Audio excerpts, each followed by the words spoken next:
Hello guys! Today napanood ko nga pala yung movie na Sayaw sa Butal. At meron po ditong mga katanungan na 7 katanungan.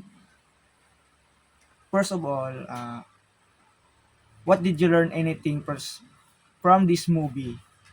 If you did, what was it? For me, yung natutunan ko dun sa movie is yung pagiging matatag niya, na kahit sa matanda na siya, pinipilit niya pa rin makipaglaban sa kahirapan. At isa pa doon yung pagiging loyal niya doon sa isang lalaki na nakilala niya sa terminal, na wala siyang tiningnan na ibang lalaki hanggang sa panaginip nakikita niya pa rin yon. Pinupurso niya makuha yon kahit imposible na. Yun. And number 2 naman is, what is the message of this movie? Do you agree or disagree with it? Sa akin naman, goods naman po yung ano niya, yung movie niya. Medyo paulit-ulit lang talaga yung takbo ng kwento. Pero meaningful din naman kasi detalyado yung mga pangyayari. Yung kwento nga parang nakaano siya sa tunay na buhay.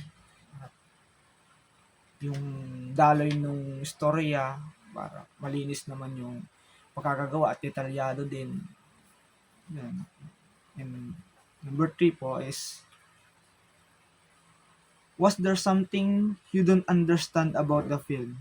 And what was that? For me, lahat naman po siya na iintindihan kasi yung flow nung kwento, and yung language niya is Bicol naman po, obviously is aming din yun lingwahe. Kaya goods naman po yung kwento niya kasi. And yung format ng movie niya is detailed naman. Obviously, madali maintindihan. Alam naman natin yung nung kwento niya na tungkol to sa isang babae na nangangarap makapiling yung isang lalaki na kahit sa panaginip hinahangad din makuha yon.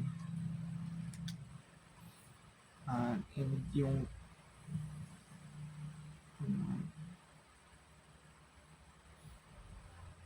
yung number 5 is, what did you like best about the movie? Ang nagustuhan ko doon, for me, ang nagustuhan ko doon yung yung pagiging matatag niya, yung pagiging kahit paano sa kahirapan nakikipaglaban pa din siya, at pinupurso niya din yung pangarap niya doon sa isang lalaki na kahit di naman siya gusto nun or di siya kilala, pinipilit niyang makuha yon. Para rin lang yun sa isang estudyante. I-example natin yung katulad namin na nangangarap din kami, or para sa akin na mayroon din sa babae na pinapangarap din. Gusto ko rin ipurso yon, kaya nga ginagawa namin. Parang katulad din nun sa kanya.